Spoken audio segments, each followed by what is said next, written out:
Want to welcome to I Never Knew TV Dr. Talawa, Africologist who focuses on the history and culture of African people around the world. Fire, what you saying? Me happy for link up with you. I always I'm a big fan of your platform. Wife always watch your platform, so it's just an honor that you invite me to come on.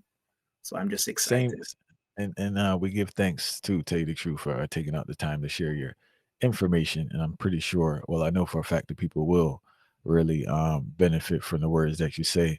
We want to get right into it, and the first thing I want, I've watched numerous presentations and read things you have written, and I saw a parable you use sometimes.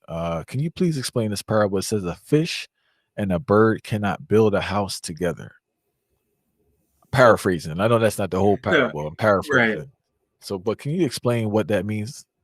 So how I came across that, I think the full length of it was a fish and bird may like each other, but they can't build a house together. Apparently, it's supposed to be an African proverb. I tried to look up the source so I could find the actual language that it's in, but that has not been successful. But the point of it you know, is that you have two different species, a bird and a fish. Bird fly, fish swim in water, right? So they can't really build a house because they can never be together.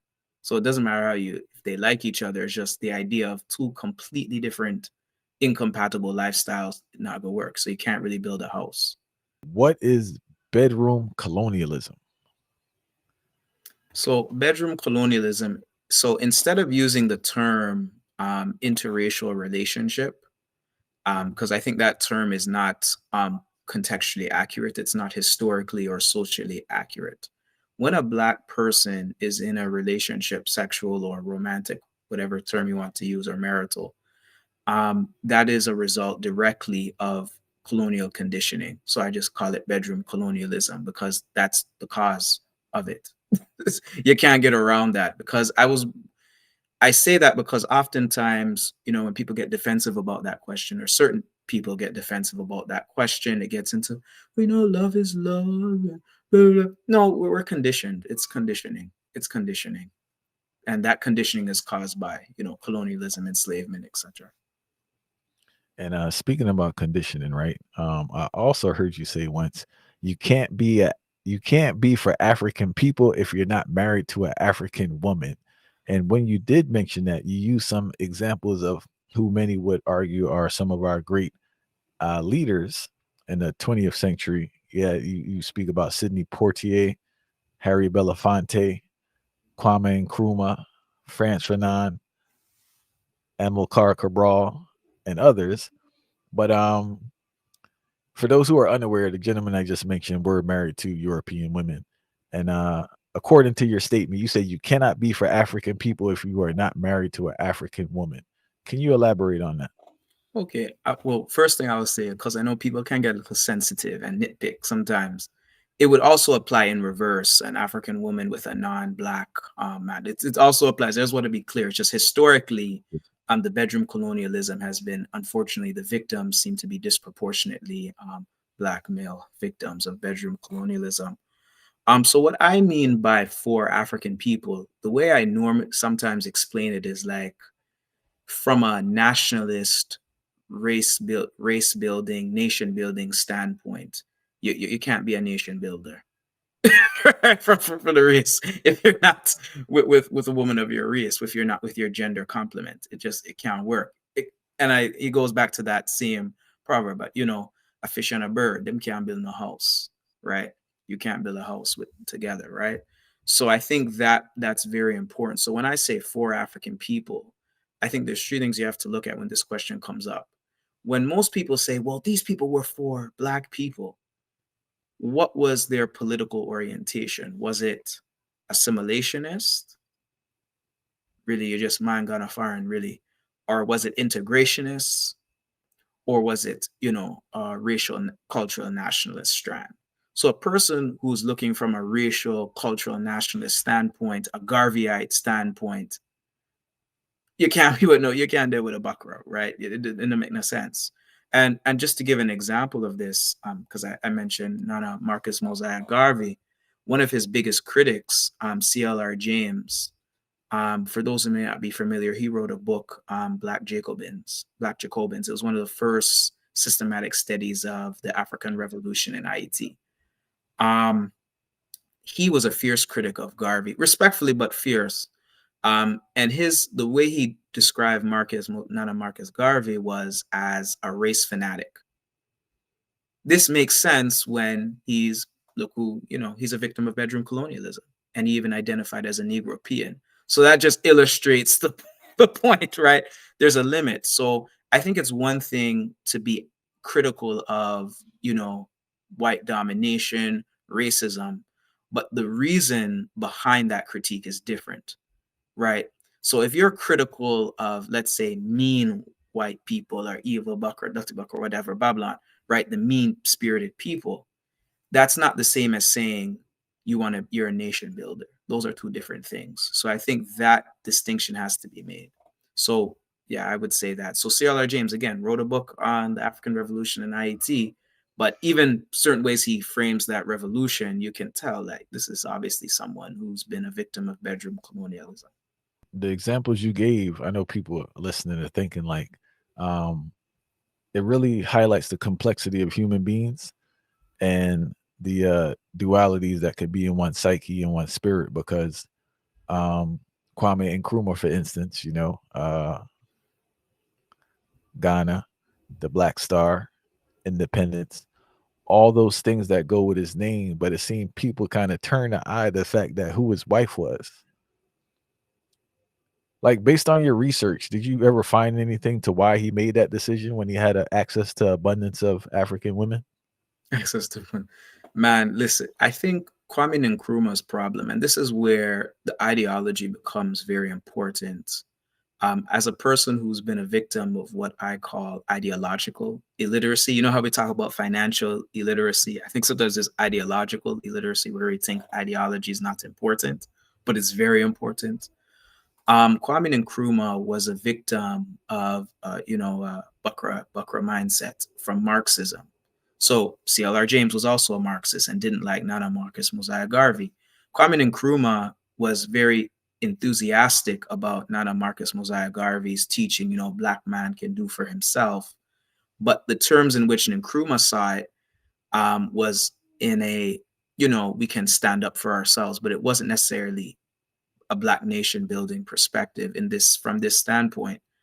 His departure from Marcus Mosiah Garvey was he didn't like the race stuff. So his concept of Pan-Africanism actually is about anyone born on the continent is an African. So he also, he's also said, those of us in the diaspora are also African because it's Inawee and all that.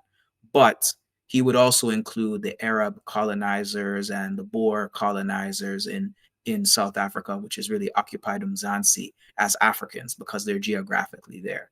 So that has caused a major problem in Pan-African circles because it creates this, what some may call continentalist Pan-Africanism. So that means your concept of Pan-Africanism makes room for, your Arab wife, right? Or your Arab genetic terrorist, right? So you can see the political implications. I think what sometimes happens, we think it's just, oh, well, he just was with a person who's non-black. It doesn't mean anything. We don't understand the relationship between, the political and the social dynamics of bedroom colonialism. That's part of our problem. We don't have a lot of conceptual clarity on the implications of that. Some people, I think, intuitively know what the problem is, but sometimes when it comes to explaining it, we're not always as clear. I want to talk about proximity, how it encourages like dating and mating practices. But before we do, I want to talk about the social aspect.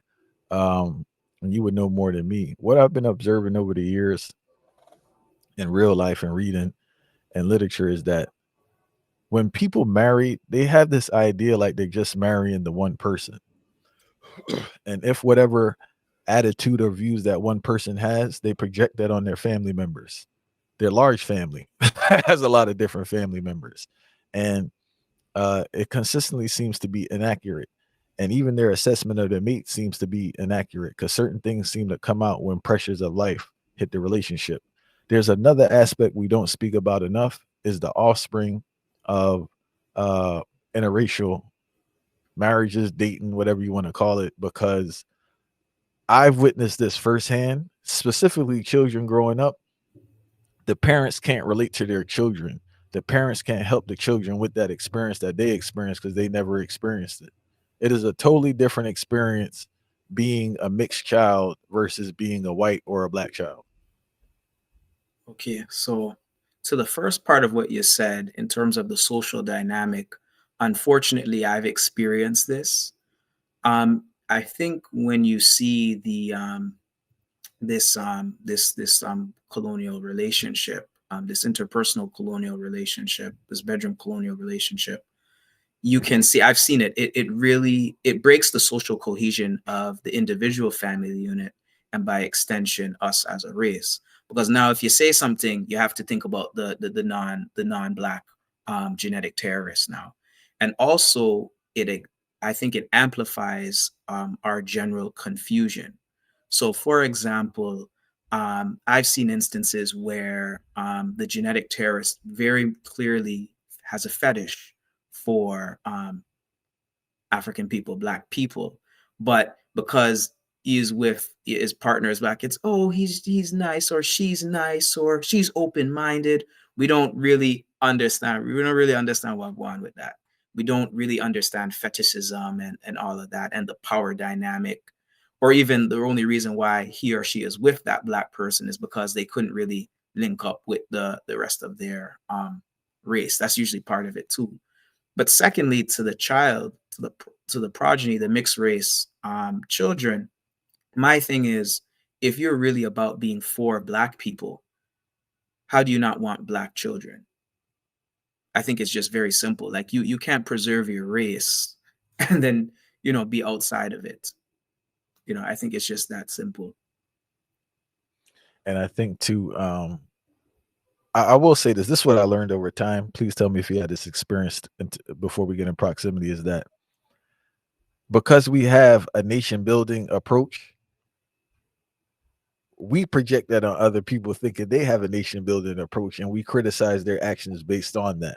And I want to make that clear. And that's something I had to stop doing, because they don't view the collective like I view the collective.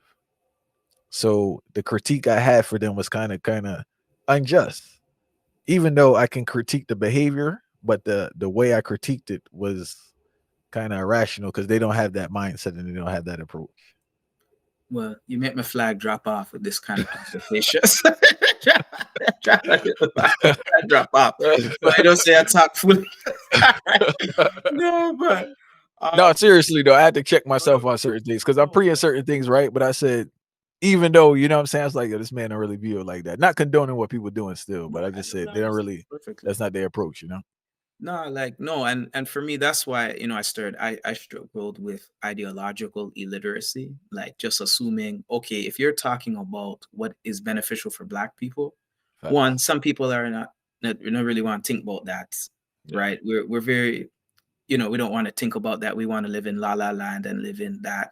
But the second level is when you do see somebody who does show interest and you assume, okay, they're talking this talk and this, or they're in this, you realize, oh, they're not thinking the same way I'm thinking. So that's part of that, that I can see that I had a lot of ideological illiteracy.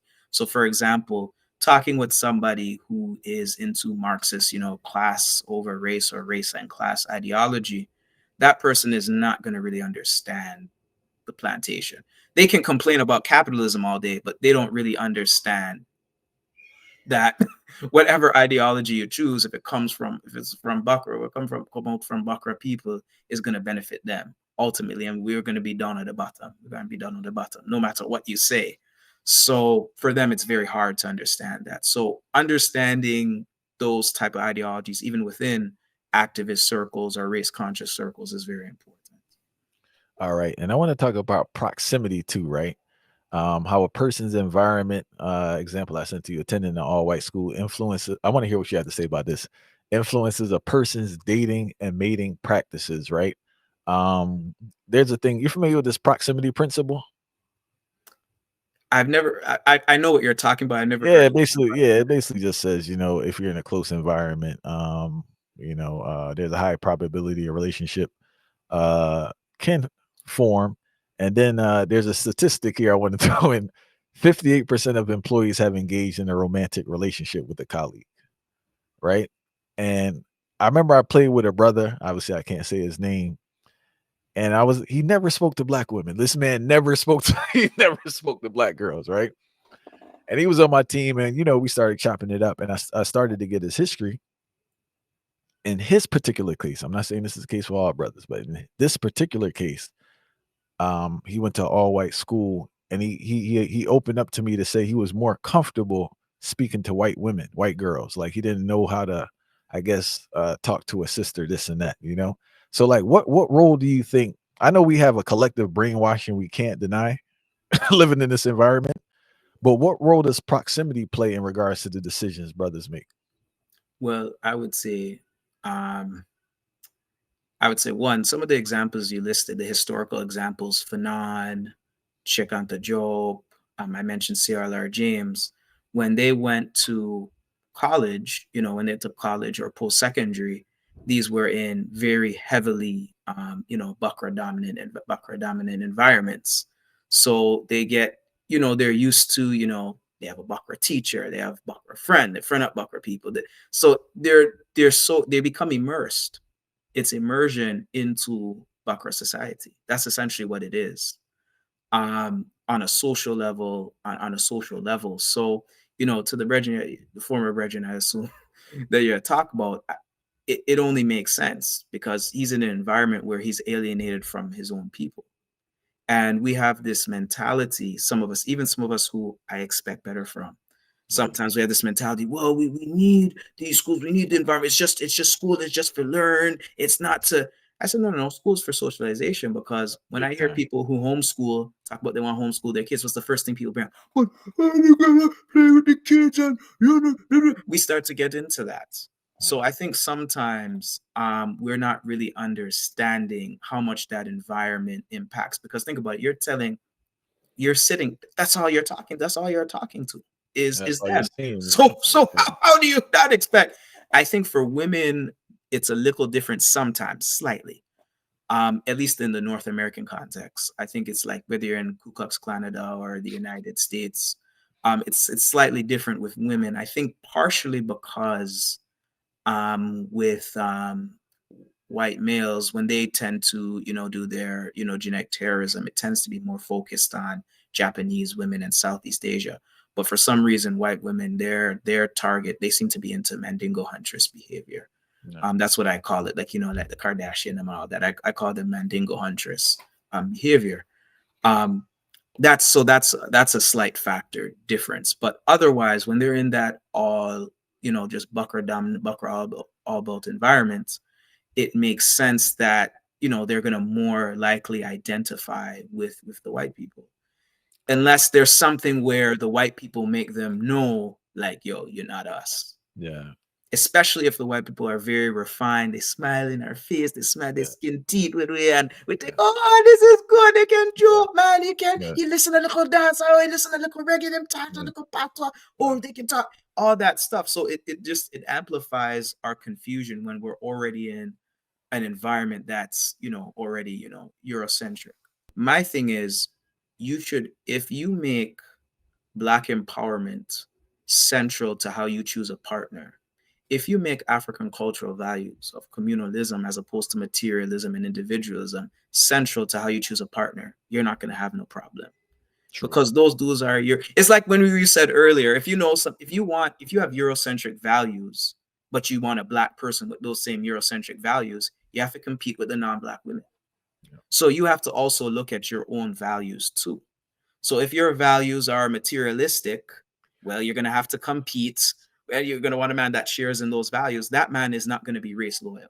Yeah. Sorry, he's not going to have racial preservation. Is the last thing with about. I'm not thinking about no racial preservation. He's going to think about whatever the Kevin Samuels crap people go on with. That's about it. So there's that aspect to the question.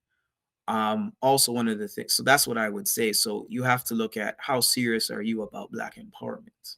How do you value Black people? Yeah, right. Yeah, Yeah. that simple as that. Like, because I think what happens sometimes we have where we'll want a black partner, but we want all this European stuff or this Arab stuff, Standards or whatever it be. criteria of Exactly. example, So you have to check your, we're gonna have to check for them standards on that part. That's the other and, part of it. and you brought up another great point. We have to touch on it. So a lot of times when we speak about relationships, especially on the podcast, not too much with guests, but on the podcast, we think it's very important to understand the social, political, economic culture or landscape within this culture and how that impacts men. Because the criteria you're looking for does not correlate or coincide with majority of black men because due to the just the economic aspect, very few men will meet that criteria. And I think that's where they're running into the problem. And that goes back to what you're saying in regards to standards and expectations, you know? I've actually seen a direct scenario because when I tend to find with African women fall victim to bedroom colonialism, the differences between the women and the men, at least in North America, I think Europe, like England and France, the nature of the problem is slightly different. But I find here in North America, Ku Klux Klan of the United States, I find that women, it usually tends to be they usually tend to be very materialistic. The second problem, which is a little less, is like they're into some type of European cultural thing, which makes them more relatable to a non-black person than to a black person. Like they might be into like Japanese anime or classical European classical trap crap music or something like that. Usually because they were in that white dominant environment and it succeeded in that. So that's usually the second part, but the second factor. But the first one, the most dominant one, tends to be materialism. With men, it tends to be conditioning of what we're told is attractive and all that. It tends to be. It's not always the case, but I'm talking tendencies. I want to emphasize tendency. We just had a brethren out of Jamaica, Alex Smile, one of the priests down there, who also spoke about the materialism amongst the women. And why do you think that's like so high in the women, the materialism? Not financial security, fire, not family, just materialism, like high-end European goods. I in European go. Well, I mean, look at Jamaica, right? Jamaica is African people trapped by a European infrastructure, just like the Caribbean, just like the continent. If you go to black majority countries in the Caribbean, I know some demographics aren't consistent, but I'm thinking of Barbados, Haiti, Jamaica when I'm saying that. And then you go to, you can go to a place like Ghana, right, or Nigeria. If you've ever been any of them places, you'll see the same problem. The infrastructure that's there is a colonial or a plantation one. So that means the type of the school, what I call school, is really an indoctrination factory. So the indoctrination factories they set up, right? The media platforms are going to be Eurostream, Eurasian oriented. Um, just certain different social things are going to reinforce European values, because you don't have to have a whole bunch of Europeans or a whole bunch of Arabs or whatever group there to influence people. You just have to have the system that embodies their behavior and mindset, and people will get that mindset. So that's part of it. So that's why you see the women and the men have the materialistic values or these very problematic values. It's coming from our indoctrination. We think it's them ghetto or this. No, it's all part of the European system, or the Eurasian system, I should say, because it's Western Eurasians we're talking about. On how do you think this obsession with materialism has impacted the black family? Well, I think what happens with materialism, actually, I think what it does, I think materialism brings you closer to them, to the non-black people. So remember what I said earlier about what I find with women when they fall victim to bedroom colonialism? They generally, more often than not, sometimes it's they're into some, your non-black cultural thing, but majority of the time, I find they tend to be materialistic, right? So materialistic values open you up to that, um, and sometimes that too with the men that can apply too. So with materialism, I just think when you have their value system, it makes them more attractive, or it makes you consider them attractive. It makes you consider the non-Black person attractive because you're sharing values or interests with them. But if you're grounded in your own values of your race, your culture, you're not going to be as attracted to that. So if I'm attracted to a woman based on her commitment to Black liberation, however we understand that to be, I'm not going to really look for a non-Black woman. That doesn't happen. But if your value is, oh, I need a certain amount of money, or I need to live a certain kind of way, I want to do resorts, go to Dubai, do trips in Dubai, and that becomes your value system, which you think of as living good and living nice, and it's not really about your own people, being around your own people and doing things for your own people, advancing your people, solving our problems, etc. That's what's going to bring you to them. And I think materialism is one of those values. I think the materialism and the individualism together cause that problem. So what it does is, I think materialism and individualism make us less loyal to our race. I think it's one of those compromises that make us less loyal to our race. Because if you think individualistically, materialistically, it's hard to be loyal to your race. If all you think about is money and high fashion, which is really low fashion from a Black perspective, but you know what I mean. Or you think about a certain type of lifestyle as opposed to having Black children, nation building. That's what happens. Man, you brought up a great point, both about socialization and kids observe when you treat white people better than your own people, or you give them preferential treatment.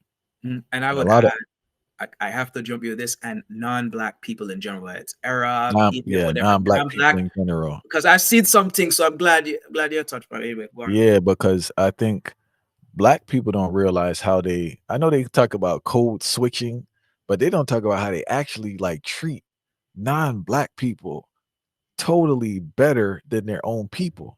And if the child is seeing this, you are socializing your child to replicate the same behavior, and you're shocked when they have disdain for their own people. Yep. Or So I'm glad you brought up that example. no, because I know a couple of situations exactly where you like. Unfortunately, like, it's bad that we're in this, but it's important that we have these conversations to illuminate and make people know, say, like, them thing can't go on no more, right? Because it's a serious problem. Because children as early as 6-8 months start to process those things. So like I told you about the pitney, right? He responds differently to women who have braids and are actual hairstyles differently than to women who don't. And right, when I see how the parents move, it's totally different.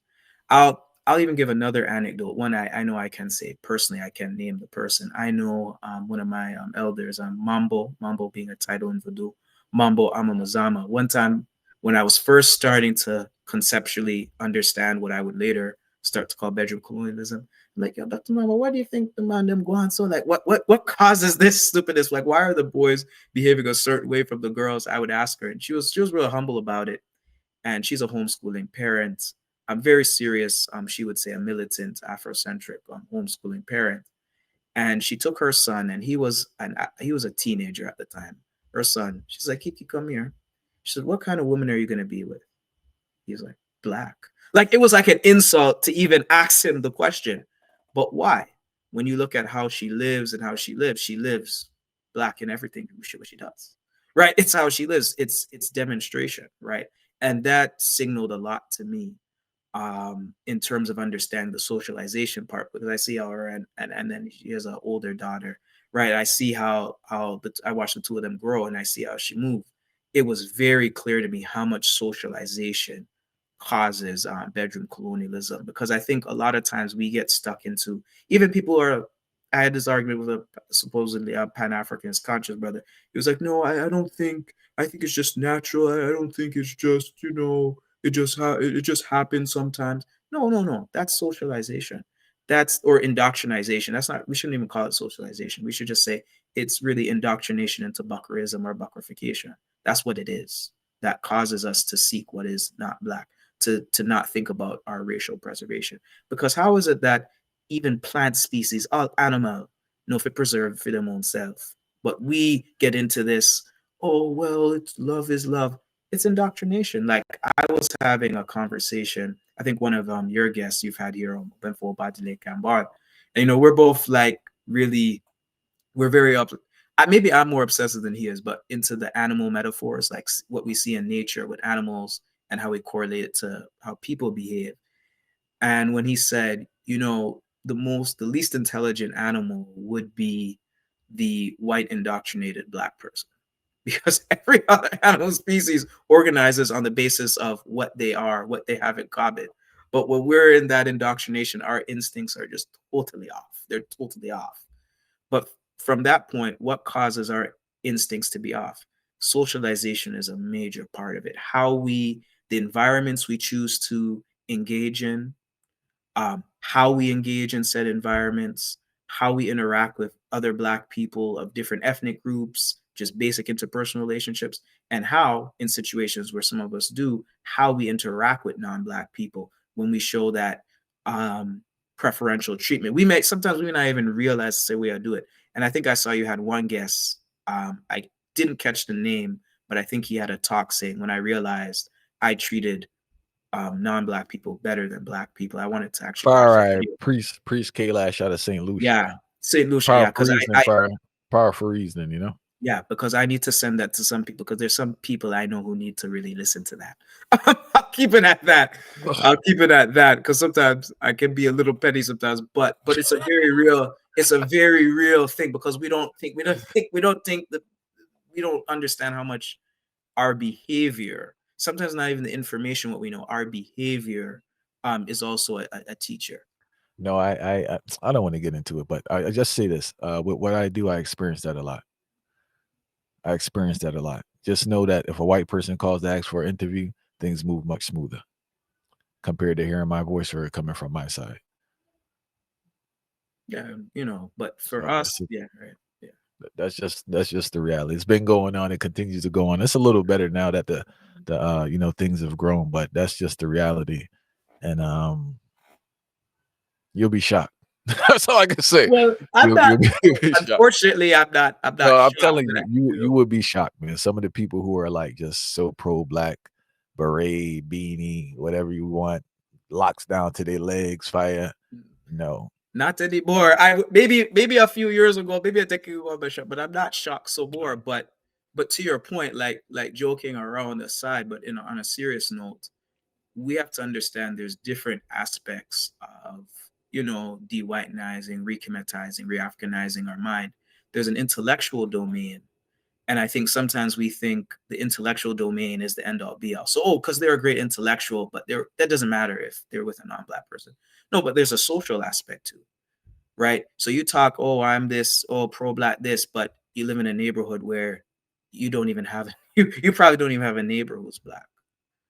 That's the next thing. Or when you go to travel, right? When you travel, you want to visit Jamaica, you want to visit Haiti, you want to visit Congo, you visit Cote d'Ivoire, whatever the place, Black country is, you want to go on resorts, like who.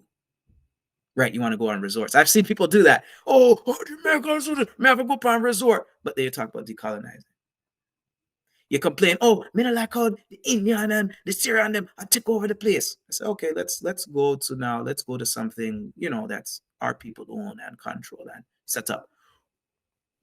they don't want to do. They want to do because we get addicted to what these European tastes and desires. Like Nana Amos Wilson would talk about these manipulated tastes and desires. So even when we're saying, yeah, this is the Black thing we should do, but I like this type of lifestyle.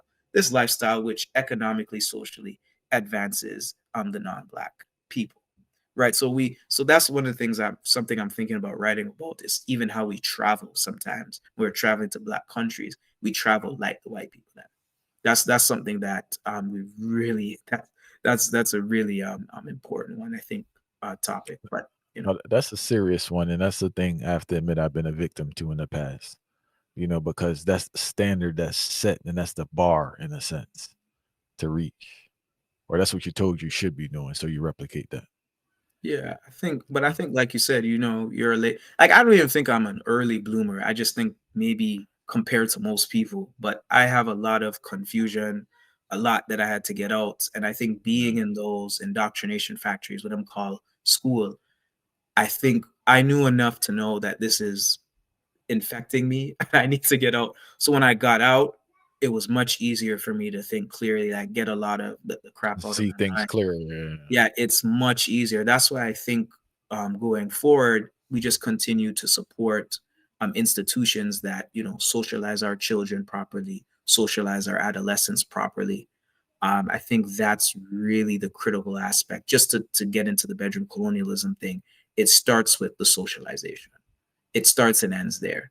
If you socialize your children, if you socialize our children, not just your biological children, but even just children in your community in general, I want to emphasize that, right? If you socialize them towards, you know, integrationism, you're going to get mixed results. But if you're socializing them towards nation building, you're going to realize that you're going to have to de-whitenize some things that you do, right? Right, you're gonna have to see, because even, you know, being around children, because they're so visual, you know, they don't have the time. They can't, you can't intellectualize around them. They see it, it's raw, right? It's right in front of them. So how are you gonna explain certain things to them, right? Like, you know, how are you gonna explain things, because they see the visual direct result. So you can't really fool them. You can't intellectualize around them. So they see it. So our behavior in our environments, we got to be conscious of that. How we talk about Black people, how we interact with non-Black people, how we talk about them, and the type of environments we engage in socially. So you want to talk about your Black homeschooling parent. This was something I've heard about, where parents who, you know, Black homeschooling parents, you know, it's very important that children have positive Black images, but then you want them to be trained in European trash music, what they call classical music, right? Right. You want to be trained, but you look down on African dance forms, or even African Caribbean African dance forms as lesser or inferior. You still have that mindset. Or we don't want them, you know, no patois, or I don't want them to speak Creole. I want them to speak good French. I want them to speak good English. All of these behaviors, they all connect. It's like, to the language point, because even that shapes attractiveness. Because if you even find, you know, the stush British accent attractive, that already opens you up to being attractive to a non-Black person. So I'll give you an anecdote. Again, I have to be keep this very confidential.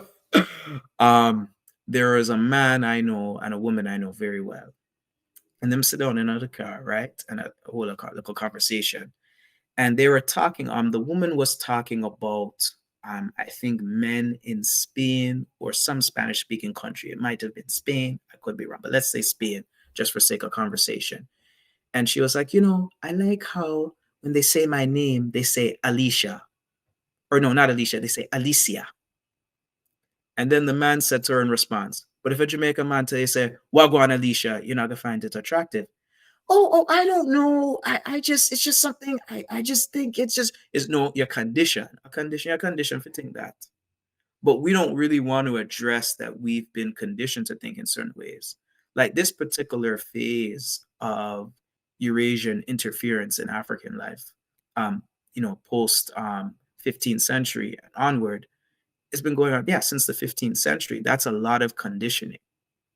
That's 500, 600 years, right? Through enslavement, colonization, etc., all them things there, right? That's very deep. That's not going to go away in reading one book or in one generation. This is a intergenerational process that we have to do. I think re-Africanization, rechematization, de-whitenization, that's an intergenerational process. I think that's sometimes something we don't think about sometimes in certain conversations. Sometimes it's assumed, sometimes it's not, but I want to emphasize it's definitely something you have to think about intergenerationally.